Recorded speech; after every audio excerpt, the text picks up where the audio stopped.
Hello everyone, we are back with a new fan coding video. So today we are going to learn how to generate a bar product in Python. Let's say you are working with retail product inventory system or supermarket labels.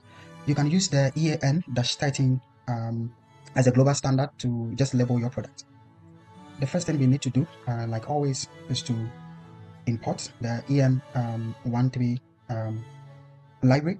So we will say from barcode import EAN-13. If you had tried this before, you'll realize that this is not going to work because this particular library doesn't exist in the top level model anymore. So you can only extract this library at the submodule. So you'll just say .ean.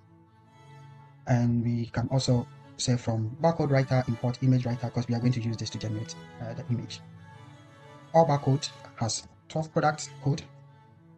So we can try this product code randomly. It's important to note that the system itself generates the final checksum value. So we will say now create a barcode image and say we are just going to pass this image writer to this writer, and we will just generate what the values we have here over here. So now we can just save, and then we will just call it, let's say, product barcode. Product barcode.